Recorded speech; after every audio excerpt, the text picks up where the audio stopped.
Let's grab the hands, guys, to welcome our preacher, Pastor Elisa.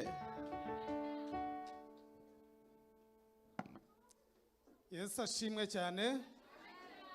Uranezerewe? Yes, arimo. Is Jesus in you? Yes, arimo neza. Is Jesus in you truly? Amen. Amukomere Imana amashyi. Let's applause to God. Numunsi Imana yatwemereye kongera guterana uyu munsi. It is a day that God allowed us to gather today.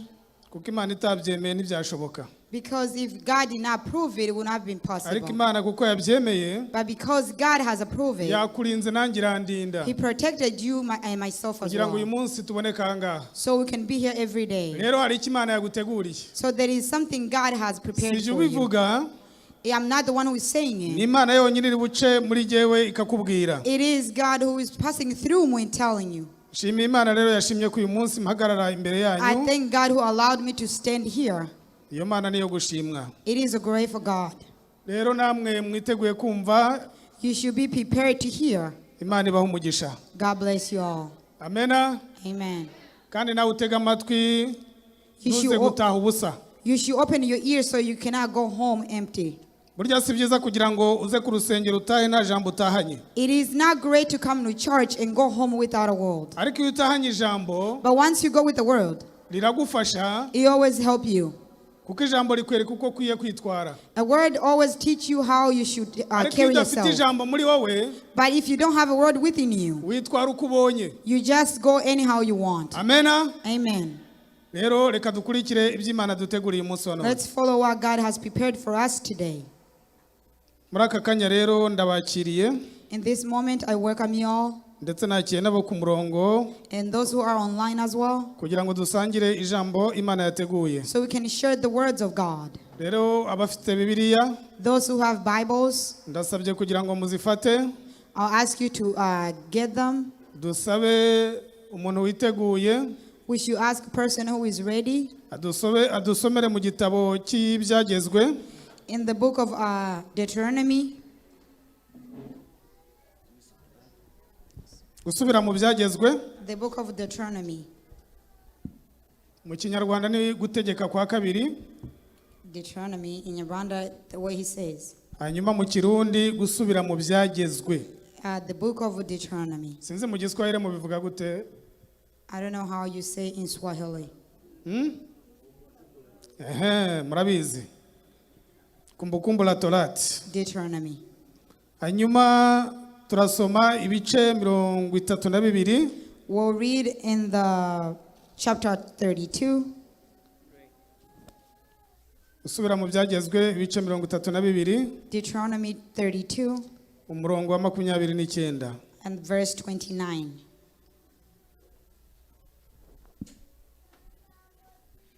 Hanyuma turasaba undi muntu nawe aze kudusomera. We'll ask another person to read for us. Abaheburayo.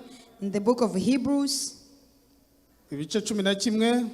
Chapter 11. Umurongo wa 13 kugeza kwa 16. 13 through 16. Kadusabe Mulisa dusomere mu Baheburayo. We'll ask Melissa's mom to read in the book of Hebrews. Hanyuma turaza gusaba. And then we'll ask.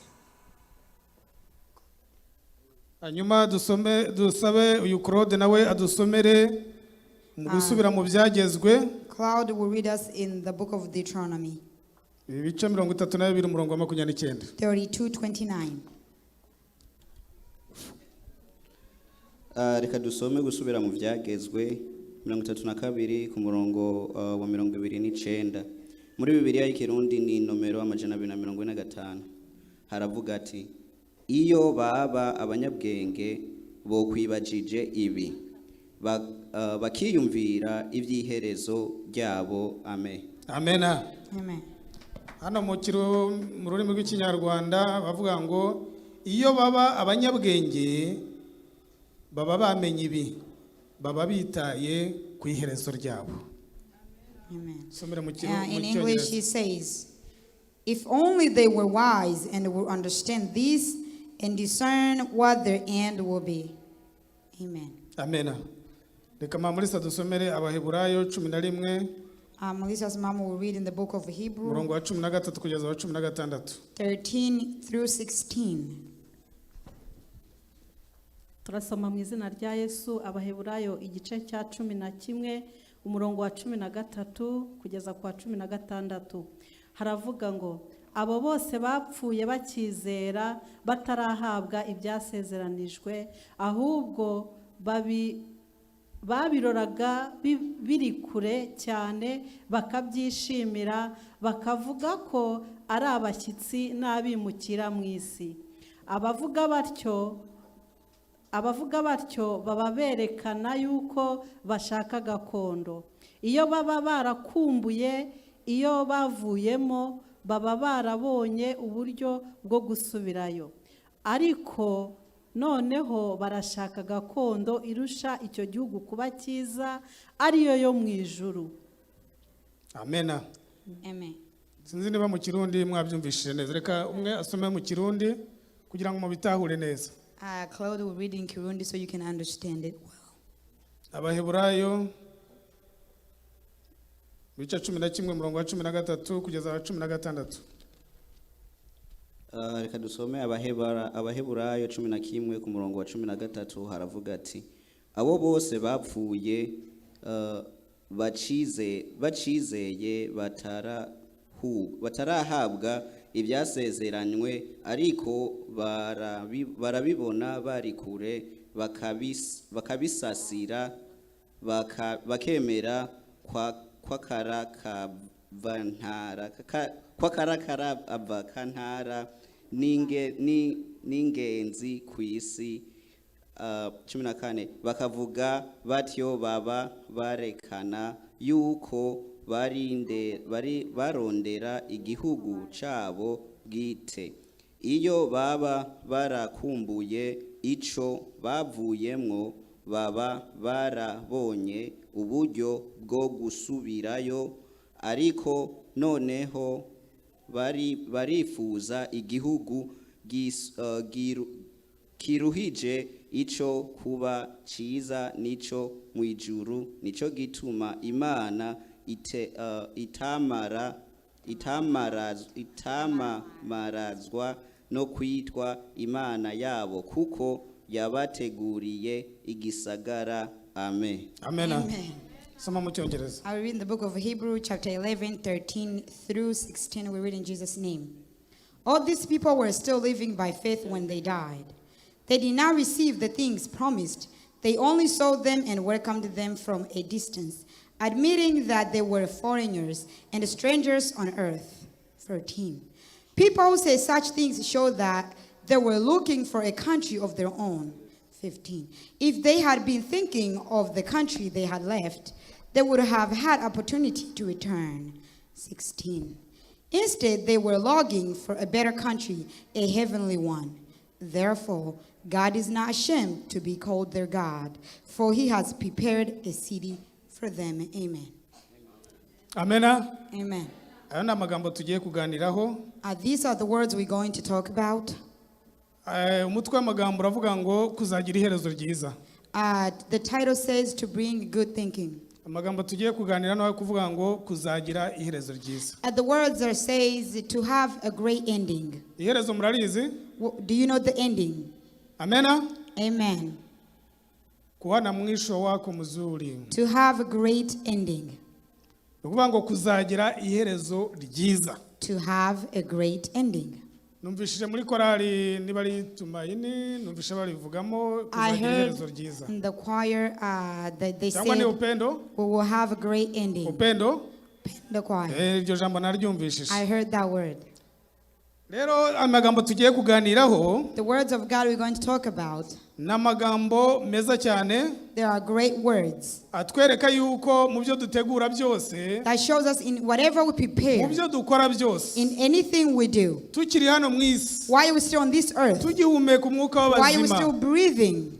Umwanya ugihumeka umwuka w'abazima. But since you still are breathing. Warukwiye gutegura iherezo ryawe ryiza. You should always prepare your great ending. Warukwiye kugira ngo uzagire igihe cyiza cyawe cyanyuma kizabe cyiza. You should desire for your ending to be great. Amen. Amen. abantu rero hari igihe turangara And sometimes I will get distracted. ibintu byinshi bikaturangaza cyane And so many people distract us. kandi duhora mu bukristo And we are in Christian. duhora dusenga We always pray. duhora turi mu mirimo y'Imana We always in the work of God. ariko gutegura iherezo ryiza But instead of preparing a great ending, ugasanga turabikora tubivangavanga we're just mixing things. kubera yuko tudatekereza neza Because we do not think well mbese iherezo ryacu rizagenda gute how our ending is going to be. amena Amen.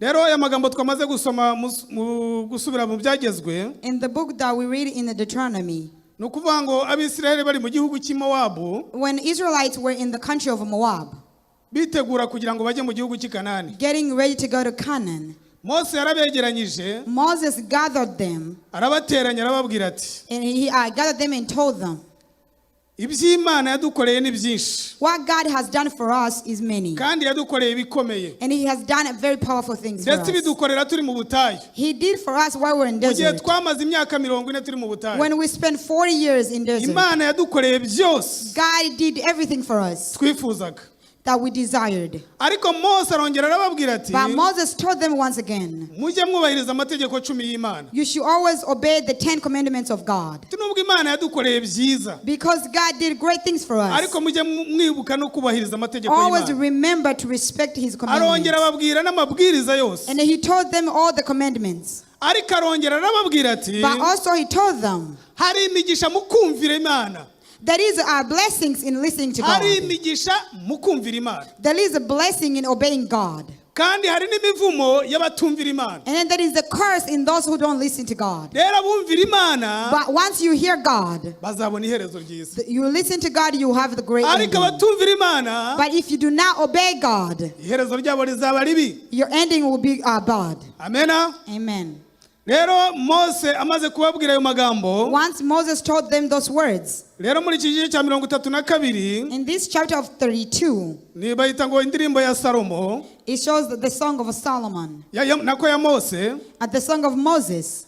kuri uyu murongo wa 29 On the 29th, aravuga ati muri aya magambo he said in these words, iyo baba baramenye ubwenge if only they were wise, baba baritaye kuri ibi bintu they should be concerned about the end. baba bitaye ku iherezo ryabo ryiza They should have been concerned about their ending time. amena Amen.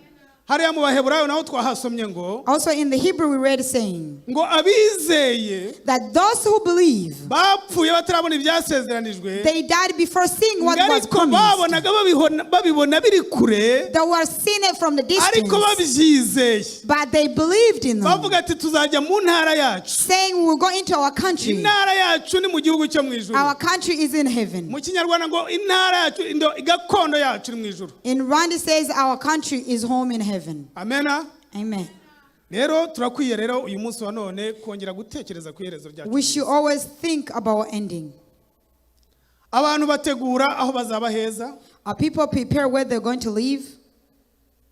tukubaka amazu meza aho tuzaba We build a great house where we're going to live. tukahategura tukahagira neza We hagasa prepare neza very well and look great. ariko tukibagirwa gutegura aho tuzaba mirere na mirere But we forget where we're going to live internally. umwanya munini tukawuta mu gutegura iby'iyi si We spend so much time getting prepare the things of this world. ariko muri iyi si iyo urangije urugendo ku iherezo ryawe But in this world, once you finish your journey, ugenda nta na kimwe ujyanye you go without carrying anything. ibintu byose bamaze kubona umaze gushiramo umwuka Once you don't have any air anymore, abantu batangira kubigabagabana people start dividing your belongings. ndetse iyo bitateguwe neza If you did not prepare well, byose birahomba bikaba ubusa everything changed to be zero. amena Amen. ariko iyo wateguye ibintu byawe Once you have prepared your things, ugategura uko uzabaho hano mu isi and you prepare how you're going to live in this ariko earth, ukibuka no gutegura iherezo ryawe and ryiza also remember to prepare your great ending, ni ukuri iherezo ryawe rizakubera ryiza truly your ending will be great. amena Amen. ubu wagombye kwibaza ati ariko ubundi amagambo umuntu aba yagiye kuvuga abantu ari bazima bayumva nabi Mostly when you talk about God, once they're alive, they don't hear mbese where. upfuye uzajya hehe What's going to happen that your belongings once you mbese ku die? munsi wawe uzaba upfuye bizagenda gute iherezo ryawe rizaba rimeze When gute you die, what would be your ending? iherezo ryawe rizaba ari ryiza Will your ending be great? imana yaguhaye byinshi wifuzaga God gave you everything you nta desired. kitagukoreye Nothing he did not do for you. rimwe nibwo abantu twabanaga mu nkambi hariya muri Zimbabwe Sometimes the people we lived with in Zimbabwe, bumvishe nageze hano muri Amerika when they heard that I have arrived in America, barambajije bati rero they asked me, tubuse ko wageze ku gihugu cy'igihangange since you have got into the powerful ubu country, noneho icyifuzo cyawe usengera ni ikihe what do you pray for? What is your icyifuzo usengera desire? ni ikihe What kind of desire do you pray for? ubundi wasengeraga uko ugomba kubaho You would pray that you want to usengera abana live. bawe uko bazabaho You pray how your children are going to ugasengera live. kugira ngo Imana iguhindurire ubuzima You pray for God to change your life. ati none ko yabuhinduye That since God has changed ikaba it, yarakugejeje ahantu twita ko ibintu byose biri He took you where we call they have ikindi everything. cyifuzo cyawe ni ikihe What is your other wish? amena Amen. wowe uyu munsi uri muri Amerika icyifuzo cyawe ni ikihe What about you here in America? What is your wish? urasengera kujya muri Australia Do you pray to go to Australia? urasengera gusubira i Burundi Do you pray to go back to Burundi? urasengera gusubira mu nkambi Do you pray to go back to camp? ndazi ko nta muntu biri mu mutwe aho ngaho I believe no one prays for that. amena Amen.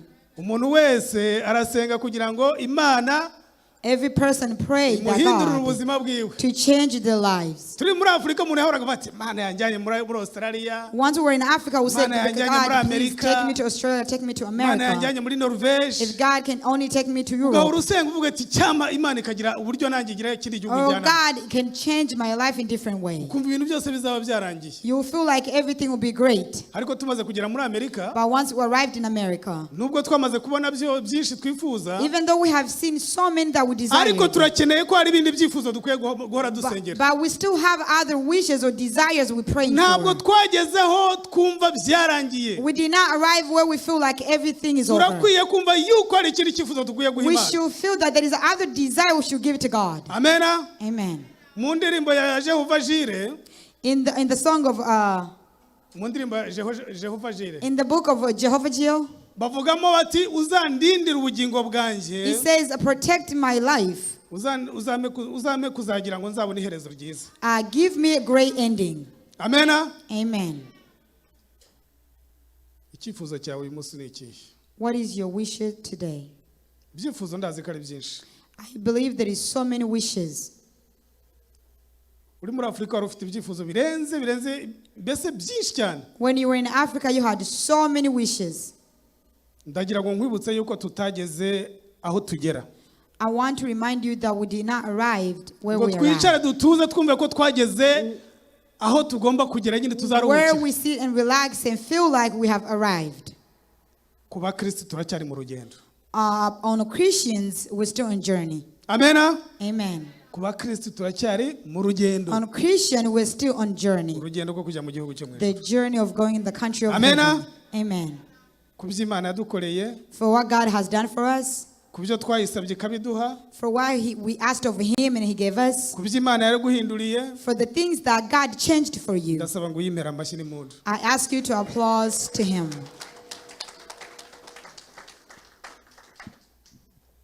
hari abantu wasize There are people that you left mu gihe wakizwaga when you were saved.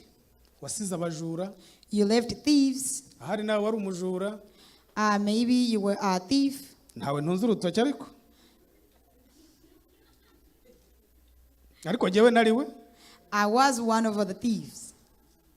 ariko mbikubwiye wababara If I tell you, you'll feel bad. amena Amen. ukizwa wavuye mu bujura Before you were saved, you were a thief. uremera uva mu basambanyi You left being uremera uva mu prostitutes. basinzi And you left the fighters. ndakubwira ngo ita ku iherezo ryawe I tell you, always think about your ending. niba ibyo byose waremeye kubireka If you decided to leave everything ukareka uwo munezero wo kwirirwa unywa inzoga, and you left the joy of drinking ukareka uwo alcohol, munezero wo kwirirwa mu kabari, you left the joy of spending time in bars, ukareka umunezero wo kwirirwa wiba, and you refused the joy of stealing, ukareka ubusambanyi wo kwirirwa and you usambana, left being adulterer, ukareka byinshi and you byakurangaza, left so many things that bring you ugafata joy, umurongo wo gukurikira and you Imana. chose the line of following Jesus. Ndagusabye kugira ngo wongere utekereze kabiri. I urge you to think about your Wite ku ending. iherezo ryawe ryiza. Think about your ending. Amena. Amen. Benshi bajya batekereza ku iherezo ryabo ryiza So many people think about their great ending iyo babonye bageze mu gihe gikomeye cy'uburwayi. when they see they are in tough times. Ageze mu gihe gikomeye, When they are in tough times, umuntu ari mu modoka when they are in the car, akabona itangiye guta umuhanda when yabuze they see they're amaferi, missing the road, ukabona utangiye kugonga, and you find ukabona yourself ibibazo standing in cars, birakomeye, and you see things getting tough, utangira kuba ati mbese ndagiye kweri. you start asking yourself, am I living? Muri iyi si turatungurwa, In this world, we always get surprised. ariko wari ukwiye kwita ku iherezo ryawe. You should always think about your ending time. Amena. Amen.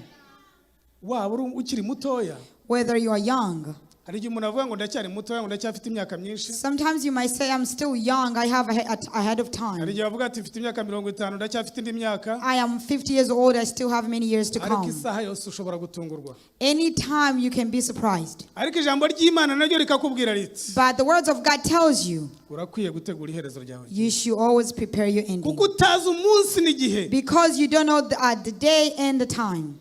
Amena. Amen. Ngo Yesu azaza nk'umujura, Jesus will come like a thief. kuko umujura gutungura. Because how a thief always surprises you. Uwo munsi nta n'umwe uwuzi, You don't know the day. yewe n'abamarayika ntabwo bawuzi. Even the angels do not know the day. Imana yonyine niyo ibuzi. Only God is the one who Amen. knows. Amen. Turakwiye gutegura iherezo ryacu. We should prepare our ending. Hari igihe umuntu aba ari kugenda, ushobora kuva n'ahangaha si impanuye, ariko Imana ni ukuvanga igihe cyose tugomba guhora twiteguye. We should always be prepared. Muri iki gihugu duhora tugenda mu mamodoka igihe cyose akora accident. In this country, we drive cars and cars always get accident. Ariko birakwiye yuko duhora twiteguye. It is needed for us to always be ready. Kora ibijyanye n'aho uzaba. Do the things that goes according to where you're going. Reka kwishushanya. Do not mix yourself. Niba uri uwa Yesu Kristo, If you belong to Jesus Christ, ukora iby'abakristo. do the things of Christians. Ijambo ry'Imana ryatubwiye mu ndirimbo y'108 The words of God says in the book of in the song of 108 ngo iby'isi ndabihinyuye, that I have known the things of the world. ngo nsigaye nifuza ibyo mu ijuru. Now I desire for the things of the Intara heaven. yacu ni iyihe? Our country is well. Ni mu ijuru. Our country is in Haleluya. Amena. Amen. Ngo kandi nzakorera Imana, And also I will serve God. cyangwa nzakomeza kuba umukristo That I'll continue to be a Christian kugeza gupfa. till I die. Amena. Amen. Niko twaririmbye. That's where we sung. Ese mu cyifuzo cyawe In your wish, uzakorera Imana kugeza gupfa? do you wish to serve God till you die? Rero twere kuba mu by'Imana tumeze nk'abantu babirimo cyangwa batanabirimo. Let's not be in God standing like people who are in it or without it in it. Kuri iki gihe kugira ngo umenye umukristo, Nowadays, for you to know the Christian, umenye umukozi w'Imana, to know the servant of God, bisigaye bigora abantu cyane. it is very difficult for people.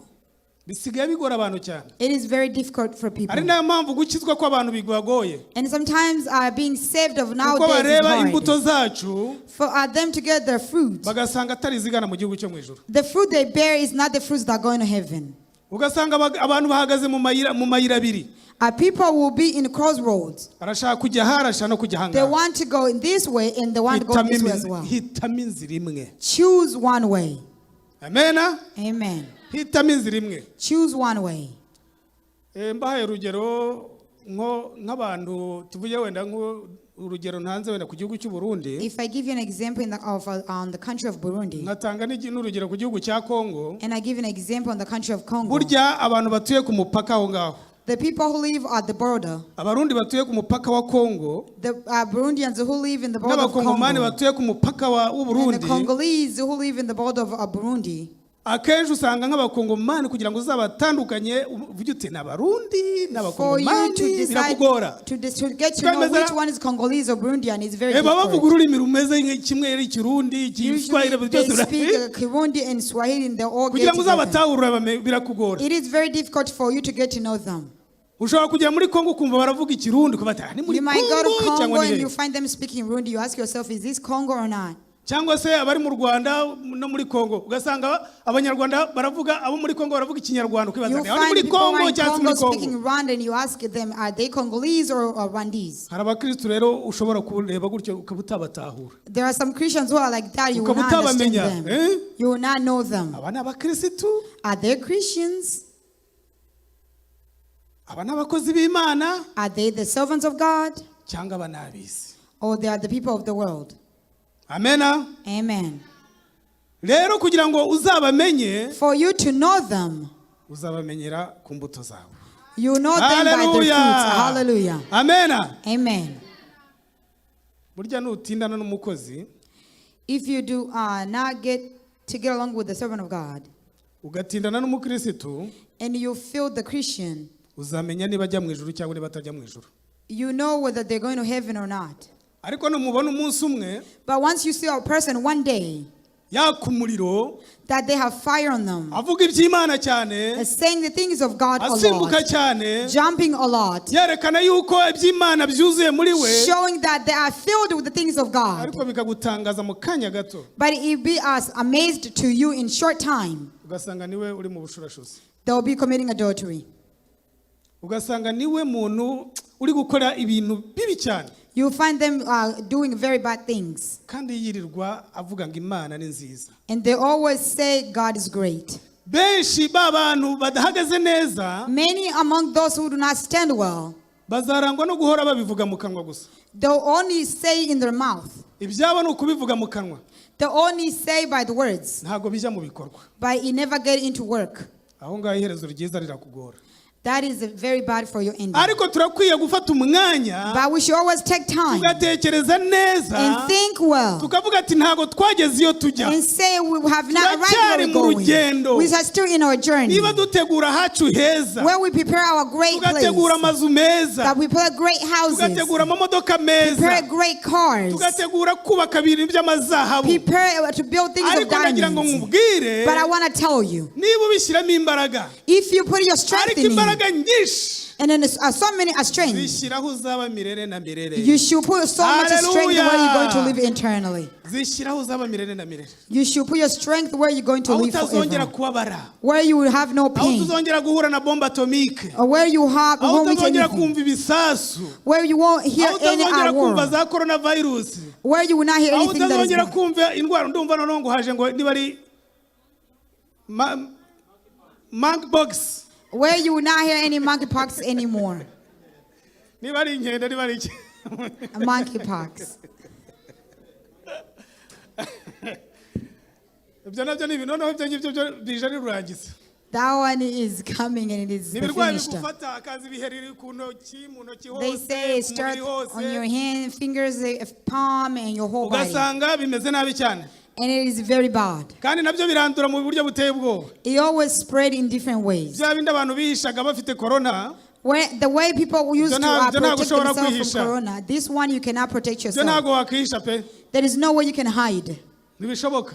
It is not possible. Byanze bikunze barakubona, Whether you believe it or byanze not, they'll bikunze get you. ntubwihishe ngo ujye mu ikampani. Whether you want it or not, you still have to go to work. Rero aho twageze hose naho birahari, Everywhere we pass ariko mu is there. ijuru But in heaven, aho tuzaba igihe cyose, where we'll live internally, aho tuzaba nta bibazo, where we'll live without problems, turakwiye kuhategura. you should prepare Haleluya. that place Ukabishyira ku mutima wawe, and put into your heart.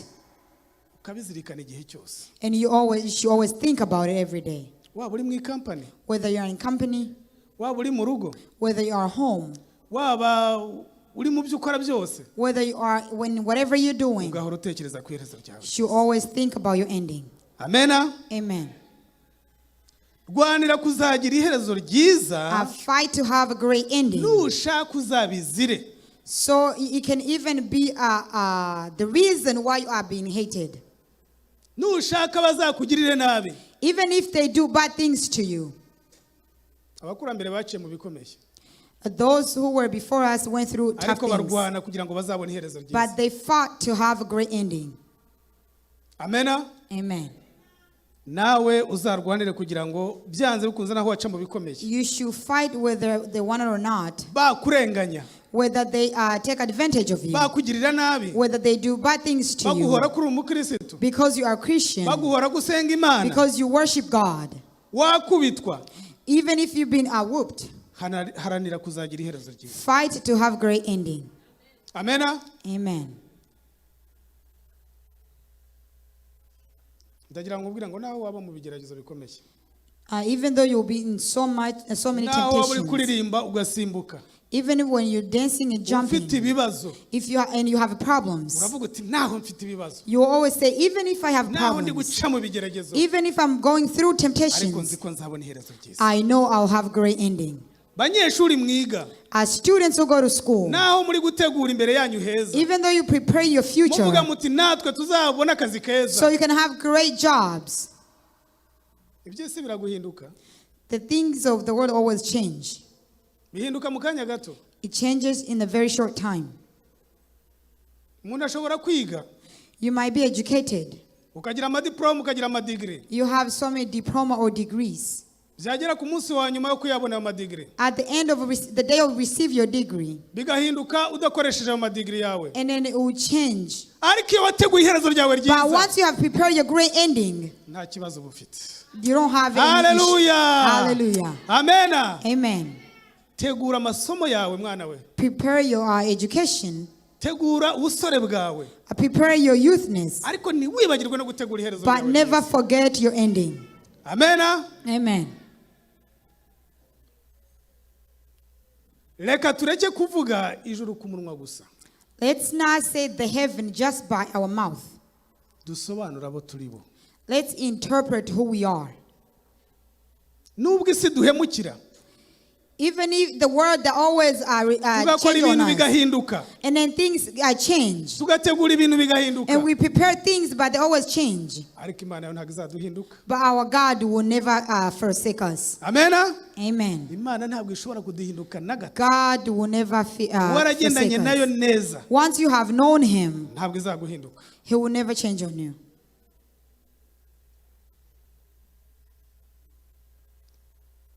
Burya phone ya fake Usually when you have a fake phone na phone ya original and the original phone, iyo bigeze ku iherezo ryabyo when they are at their ending, cyangwa se ku isaza ryabyo, at their ending, iyo bigeze mu gusaza, when they're old, original urayibona you will see which one is original na fake niho uyimenyera. and you will see which one is fake. Mwari mubizi? Did you know that? Phone ya original When you see mu our original gusaza phone, kwayo in ending, iguma ari original. you always stay original. Ariko ya fake But when it's fake, ibintu byayo birahinduka neza. everything changes. Ukavuga ati iki cyari fake. You will say this was fake. Cyari igifake. This phone was fake. Inoti y'amadolari. A dollar bill, Ya fake ni ya original. a fake and original. Ya original uyishyize mu mazi When ukayimesera mu mufuka. when you put a $1 bill in Iyo the uyimeseye mu water mufuka. and or wash in your Iya clothes, fake ukayimesera mu mufuka. and the fake one you wash in the clothes, Uhita uvuga ati izi notu ziratandukanye, ya original ni iyi. you'll be able to tell which one is fake, which one is original. Umukristo wa original. A Christian that is original. Umukristo utari fake. A Christian who is not fake. Umukristo wa original. An original Christian, Azahora ari original. they will stay original. Amen. Amen. Hallelujah. Hallelujah. Azahora akayangana. They always shine. Azahora meremeta. They always shine. Hallelujah. Hallelujah. Azahora asa neza. They always look good. Ariko umukristo wa fake But a fake Christian, azahora bivangavanga. they always mix things. Azahora iyo aguye mu cyaha When they fall into sin, atinya kugera muri bagenzi biwe. they even fear to go to their Iyo friends. umukristo yamaze gukora icyaha When a Christian has committed a sin, ubwiwe arahunga ntawe umwirukanye. themselves they flee without anyone chasing them. Amen. Amen. atangira gutanga impamvu zidasobanutse. They start giving excuses. Ariko umukristo original But an original Christian, ntatinya kuvuga impamvu ye. they're not afraid or fear to say Kuko ibintu bye that byose biba biri mu mucyo. because everything is in light. Ariko umuntu uhora hishahisha About the person who always ibintu hides, bye biba biri mu mwijima. the things are into darkness. Ariko umuntu igihe cyose abishyira mu mucyo, But a person who always put into light, impamvu yayivuga ntabwo bafite. they always say the reason without fearing. Amena. Amen. Morodekayi And Mordecai, yarebaga kure, he looked far away. yanga gupfukamira umwana w'umuntu. He did not want to kneel for the Ariko igihe person. cyose agahora avuga ko azapfukamira Imana yonyine. But the whole entire time he always say he will kneel down for God. Kandi byatumye bamutambagiza. It caused him to be tortured. Amena. Amen. Kuko yarebaga kure. Because he looked far. Yahoraga areba yuko azaba hari ahandi heza azaba. He will look and see where he's going to live that is beautiful. Amena. Amen.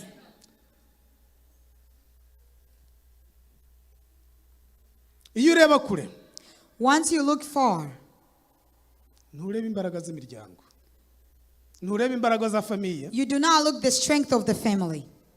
ntabwo ureba ibyo utunze gusa, You do not look the things that you own. ntabwo ureba ibyiza byose wamaze gutegura, You do not look at the great things that you have prepared. ntabwo ureba imbaraga z'amadolari ufite, It is not the power of the money ntabwo that ureba you imbaraga have. z'ibikorwa umaze It gukora, is not the power of the things you have done. ahubwo uhora utegura aheza uzaba. Rather is to prepare the great place where you're going to live. Nubwo wabitegura kugira ngo bigutunge, Even if you prepare these things gihe uri for you to gukorera survive on Imana, them, when you do not serve God, shyira imbere iherezo ryawe ryiza. when you always put ahead your Wishyira ending. imbaraga nyinshi ku miryango, You should not put strength into families. uvuga ngo ngo nibwo nagira ikibazo imiryango izamfasha. Saying even if I am in trouble, my family will help. Dufite imiryango ikize, I have a wealthy families. mfite umutware, I have a husband. mfite umugabo, I have a husband. mfite umufasha mwiza, I have a great helper. arakora afite imbaraga. They have power. Ariko ibyo byose birahinduka, But all those things always change. bihinduka mu gatoya.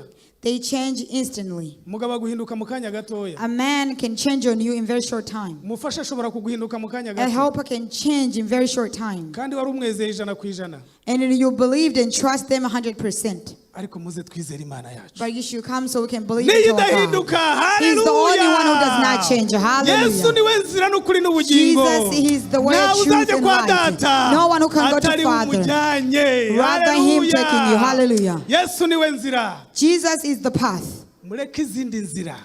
Leave other path. Inzira zapanya muzireke.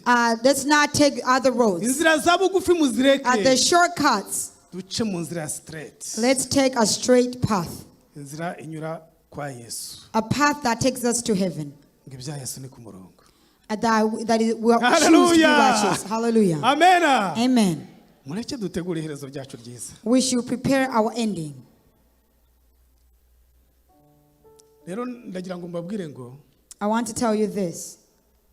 gutegura iherezo ryiza urabiharanira. To prepare a great ending, you have to fight for it. Uzarebe, reka twitangire urugero kugira ngo mubyumve. I want to give an example so you can understand. Nk'ubu Pasiteri Bucumi na Mwarimu Celestin Pastor Buchumi and Evangelist na Celestine Pasiteri Rukata, and Pastor Rukara. ubu ni ukuvuga ngo ni abashyitsi muri Iowa. Right now, they are the guest of honor in Iowa. Siko bimeze? Isn't that how it is? Ni abashyitsi. Siko They are bimeze? guests. Ariko mu mitwe yabo ibyo bari gukora, In their heads, what they're doing, barakora byose barwana kugira ngo batahe. they're doing Houston. everything saying they want to return Siko home in bimeze na? Houston. Isn't that how it is? Iyo uri umushyitsi, Once you are a ibintu visitor, byose ukora, everything that you ubikora do, uvuga uti nsubire mu rugo. you do with saying, I won't have to go back home. Mugire vuba amasaha yanjye arageze Let's ntashye. do fast so I can go back home. Mugire vuba nsubire iwacu. Do quickly so I can go back to my place. Yewe turakererewe reka dusubire We are iwacu. being late. Let's go back Mu home. mitwe y'umushyitsi igihe cyose haba harimo In gusubira the head of a iwabo. visitor, that is always saying, I have to go Siko back home. bimeze? Isn't that how it is? Ubu rero abashumba bacu abakozi b'Imana bavuye aha ngaha ubu Right now- baratekereza bati turataha ryari, Our servants of God over there, they're asking themselves, when are we turasubira going to go back iwacu home? muri Houston ryari. What time are we going back home in Houston? Rero igihe umushyitsi ahora atekereza iwabo. A visitor should always think about their home.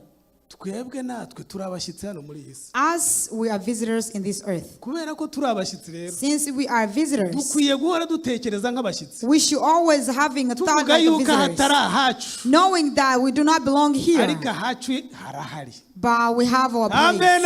Amen. Tugahora tuhatekereza ko iwacu hari. That we should always think that we have our own place. Kujya ahantu ugahora utekereza gutaha. Even the same way you always go place and think of going back home.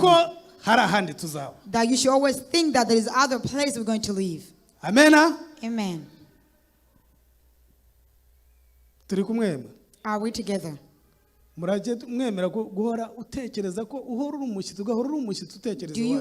you agree to always think like a visitor? When you sing, when you preach, when you visit others, when you talk to your children, when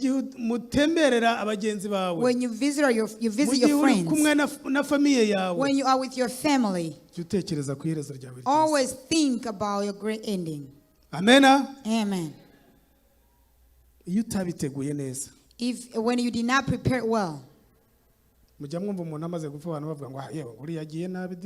hear when a person has died, they'll say they're going in bad. They're living in bad ways. But when you prepare your great ending, people always say they have left like a child of God. They have left like a child of King. Amen. Amen. Even a person who believes, they'll say, I'll meet the person. But when you do not go well, they always see it.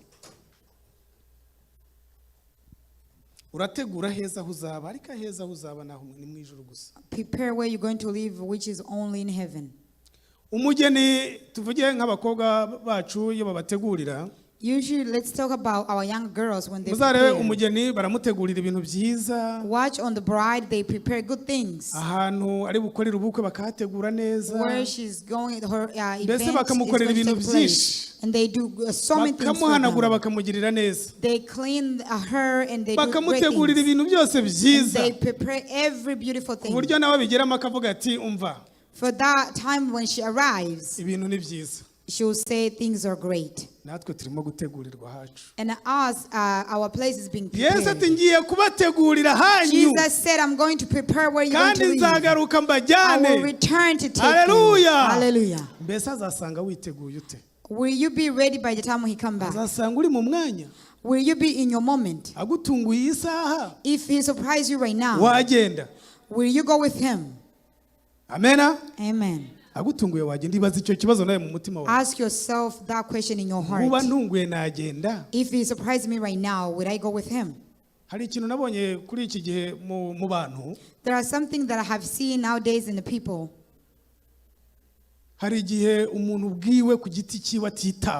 Sometimes a person does not understand who they are. They'll feel like they always do great things. They feel like they never do anything bad. Even when you tell them, they'll be offended. Sometimes when you tell them the truth, they'll separate themselves from you. When you tell them their fault, they hate you. But a friend who is going to the country of heaven, when you tell them their fault, they feel to love you. They feel to always go with you. They feel to always be near you. Because you tell them the things that benefit them. But so many people, they feel like they're doing great things only. But when you do not agree to be given an advice, your ending will be bad.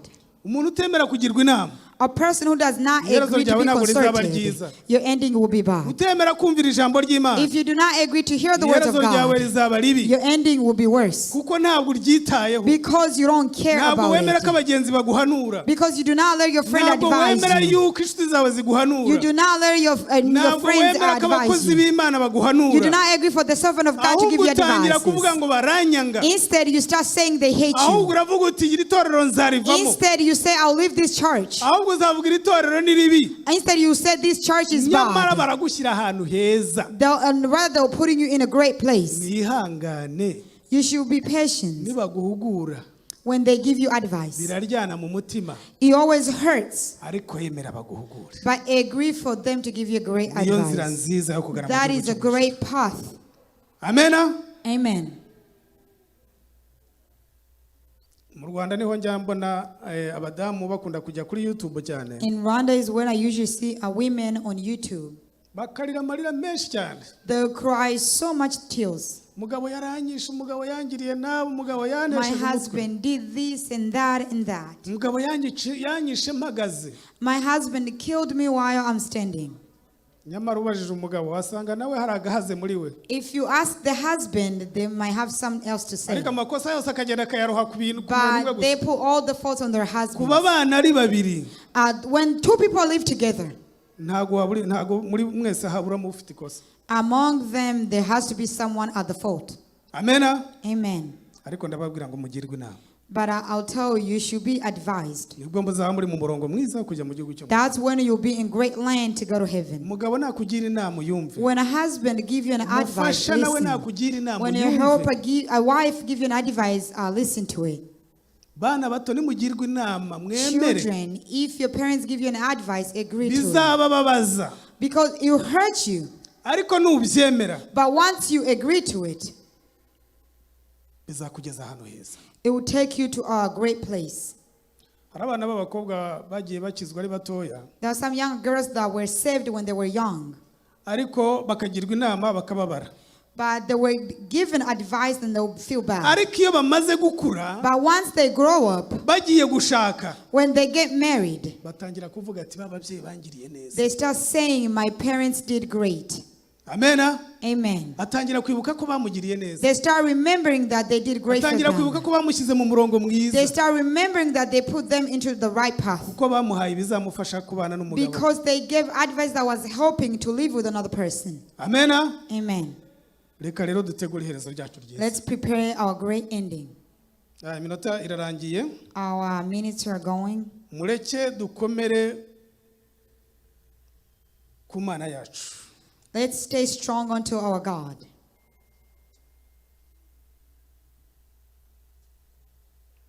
Hallelujah. Hallelujah. Amena. Amen.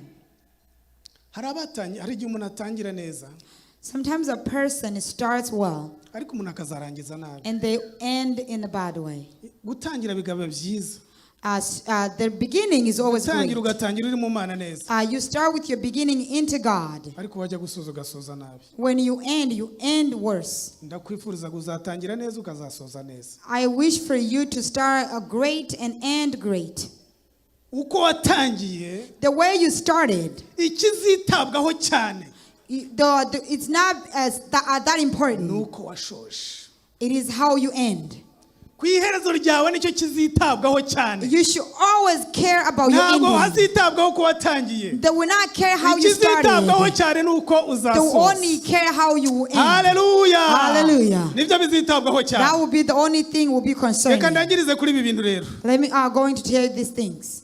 Ababanye n'Imana Those people who lived with God, bakagendana nayo that they walk with Him, biboneye iherezo ryiza. they have seen great ending. Eliya na Enoch Elijah and Enoch, bateguye ibyabo neza. they prepared their ways. Bagendana n'Imana. They walked but with God. Bagendana nayo muri byose. And they walked with Ariko Him in iherezo ryabo everything. ryabaye And ryiza. their ending was great. Amena. Amen. Rero hari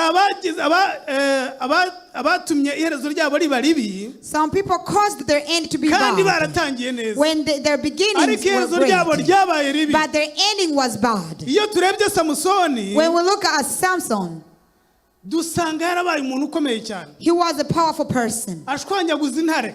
He killed the lions. Yica abantu benshi cyane. He killed so many people. Afata inkingi akazirandagura. He would take anything and would destroy it. Ariko iherezo rye ryabaye ribi. But his ending was bad. Arangiza bamunogoye amaso. He ended without his Nubwo yari eyesight. afite imbaraga z'Imana. Even though he had the strength of God, Yari yaratangiye neza. he started well, Ariko arangiza nabi. but he ended bad. Ntituzabe nka Samusoni. Let's not be like Salomo Samson. yatangiye neza. Solomon began well. Atangira asaba Imana ubwenge. He started asking for wisdom Ngazagendane n'Imana. so he can walk with God. Ariko iherezo rye ryarangiye. But his end, Agiye mu bagore benshi. he was into so many Iherezo wives. rye rirangira. His ending ended. Atangiye gusenga ibigirwamana. Starting worshiping Iherezo idols. rye rirangira. His ending, Atangiye guca imisoro. he started, Yo gukorera ibyo bigirwamana. he worshipped idols. Iherezo rye ntago ryabaye ryiza. His ending was not great. Yuda Iskariyoti.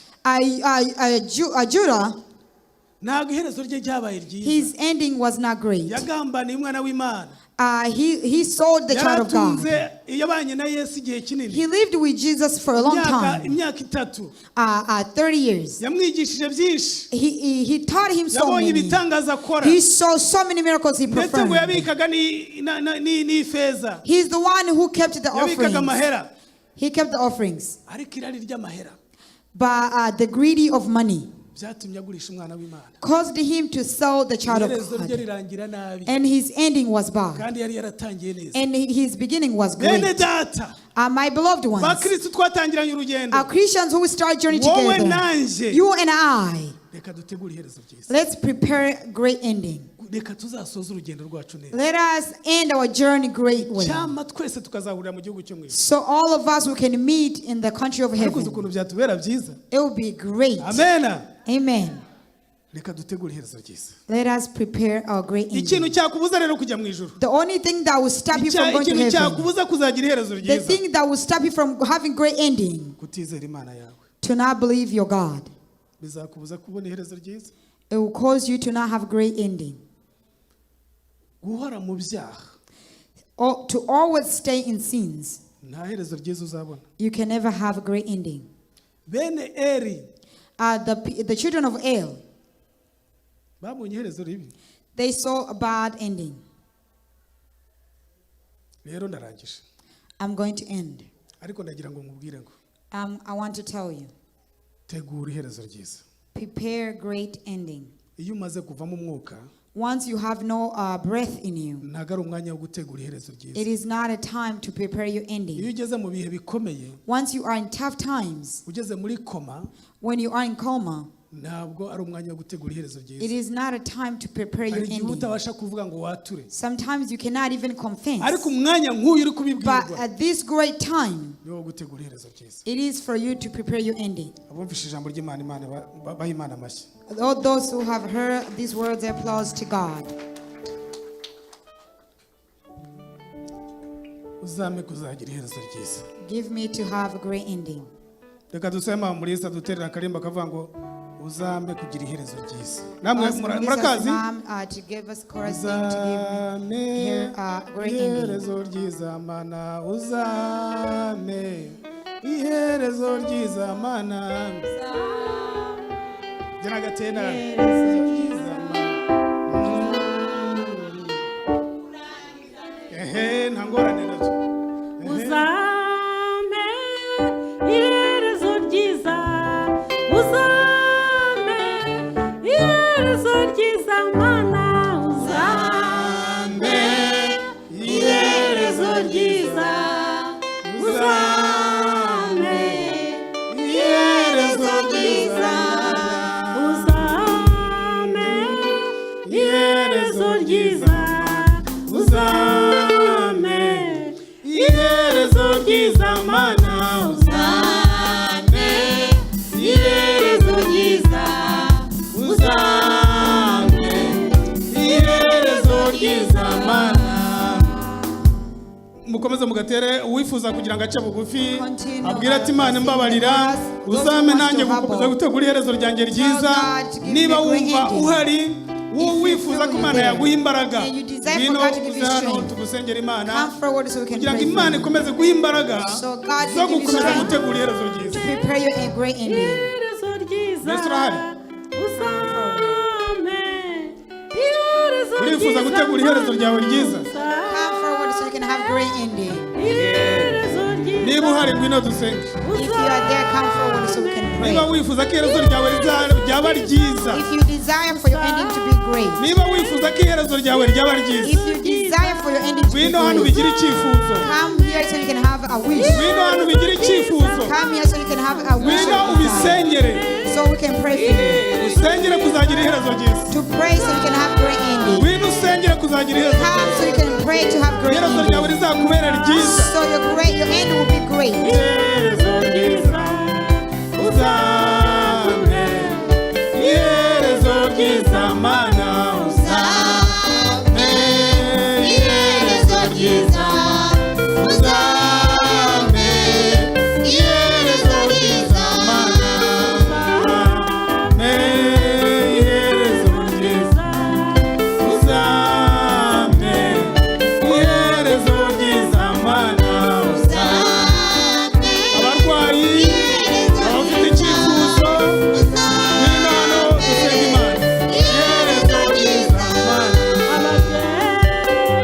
Tugiye gusenga Imana. We're going to pray to God.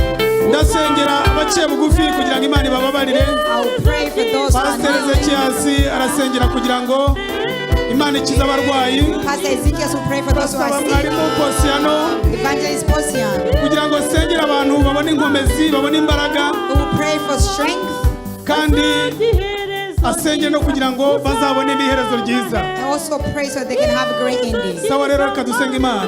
We're going to pray. Mana yacu, Mana nziza, turagushimiye kuri Imana nziza kandi uri Imana y'icyubahiro. Uri Imana ikomeye, uri Imana ishobora byose. Ni wowe mwami nyagasani wateguye umunsi wa none kugira ngo tuboneke aha hantu. Utegura mwami kugira ngo twumvire ijambo, kandi Imana kugira ngo tuzabone iherezo ryiza. Nuko mwami tuzahora tugukira bugufi kandi tunabitekerezaho. Mana tugatekereza igihe cyacu cya nyuma. Hari abatangira neza bakarangiza nabi. Uzame mwami nyagasani gukomeza uko twatangiye neza tuzasoze neza. N'izina rya Yesu Kristo uzaduhe kuzasoza neza. Turifuza mwami kugira ngo tuzagire iherezo ryiza. Turasabye kugira ngo tubabarire, utweze udutunganye. Eza abaciye bugufi, ubababarire Mana aho bagiye nabi, aho bagenze nabi, ubababarire, ubigaragarize Mana, ubababarire ko bagenze kose. Mana babarire ibicumuro byabo byose. Babarire mwami nyagasani aho bagiye kure yawe, aho batakoze ibikwiye, aho batumvisha impuguro, aho utakoze ibikorwa byiza byawe. Mana ndasabye kugira ngo bababarire. Babarire abaciye bugufi, ubagirire neza, ubabarire itorero, ubagirire neza. Urakoze cyane kuba babariye kandi kubagiriye neza. Ni mu izina rya Yesu Kristo umwami wacu. Amen. kandi mwami Yesu Turagushimiye Mana yacu. tuzanye abantu bawe iteraniro ryose, abababaye, abaruhijwe n'uburwayi bari mu iteraniro turabasabiye. Hari n'abandi bari gukurikira inyigisho, bari mu ngendo, bari mu ngo zabo baruhijwe n'uburwayi. Abo bose turabahetse mu ngobyi y'amasengesho, tubazanye imbere y'amaso yawe kuko uri umuganga. Ijambo ryawe rivuga ko ari muganga w'abaganga, kandi wabyerekanye wari mu isi, wagiye ukiza abarwayi, wagiye ukiza abaruhijwe bose no buvuga butari bumwe bagiye bahaguruka bahimbaza izina ryawe. None umwanya tuzanye ababyeyi bari imbere y'amaso yawe, tuzanye abagore bari imbere yawe, abakobwa, abagabo, abasaza, abana, abantu bose baruhijwe n'uburwayi, abo Satani agenda agerageza abateza ibyorezo kugira ngo abihebeshe be kubona uburyo bahimbaza izina ryawe, kugira ngo abihebeshe iherezo ryabo rizabe ribi. Mwami turabazanye imbere y'amaso yawe kugira ngo bakize. Ijambo rito gusa riturutse kuri wowe ryatuma bahaguruka bakava mu buriri, ryatuma bahaguruka bakava aho baruhijwe bari mu bitaro, ryatuma bakira uburwayi butari bumwe hano mu materaniro bagatanga ubuhamya bushya. Mwami bakoreho, emera umwuka wera bakoreho, emera uyu mwanya bahembuke babe bazima, emera uyu mwanya uburwayi bukurwe mu izina rya Yesu. Turabasabiye kandi twizeye.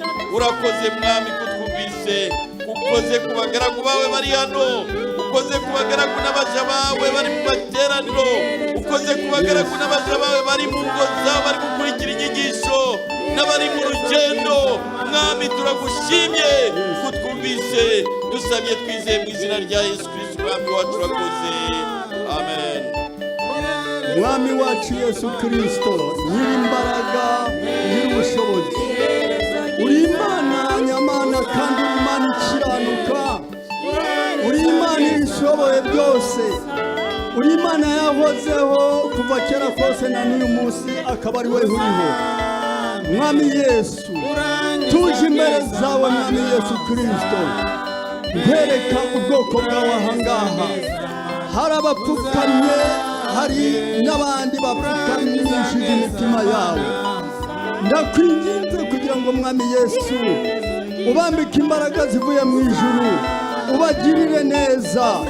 Mwami, nubambike imbaraga zivuye iwawe, Data wa twese, bakamenya icyo ari cyo, bakamenya Imana iyo ari yo, bakamenya icyo bakora. Mwami, niho bazabona iherezo ryawe ryiza. Ngaho buri wese Mwami Yesu, mwuzuze imbaraga zivuye iwawe mu ijuru, kugira ngo agire amaso areba, agire amaso y'umutima, acenge, amenye ikibi n'ikiza, amenye icyamwanduza, amenye icyamubuza inzira yawe Mwami. Ngaho rero Data wa twese uri mu ijuru, bambike imbaraga zivuye iwawe mu ijuru, kugira ngo babone imbaraga zo mu rugendo ruje iwawe mu ijuru, kugira ngo babone amaso ahumutse arebe ikibi akareba n'icyiza. Mwami, ubagirire neza, girira neza abacitse intege, girira neza abakekeranya Mwami, girira neza Data wa twese abashidikanya yuko utariho.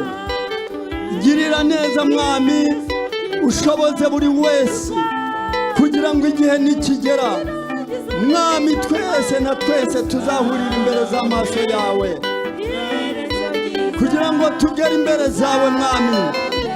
Ni kuko watwambika imbaraga nka za zindi wambitse intumwa zawe, ubwo bari bafite ubwoba ndetse bagira ubwoba barikingiranya, bagira ubwoba bwo gusohoka, ariko umaze kuboherereza imbaraga zivuye iwawe mu ijuru, umaze kubohereza mpemu yera, barasohotse bavuga ijambo ryawe, bararirimba, baranezerwa. Nuko rero mungeri w'amahanga kandi mushumba utaragirira ibihembo, kuva ku mwana mutoya kugeza ku ukuze, Mwami bahereze iherezo ryiza, bambike imbaraga zivuye iwawe mu ijuru. Arega Mwami, uko tungana uku ndetse tugeze imbere zawe twese nk'uko turi Mwami, hari iminezero, impanda zizavuga, Data wa twese abamarayika bazishima. Nuko reka twe kugutotesha amagambo menshi nkabaguhata Mwami, twizeye neza yuko byose wamaze kubyumva kandi ko byose warangije kubikora, mu izina rya Data wa twese n'iry'Umwana n'Umwuka wera. Amen. Imana baha umugisha, izabahe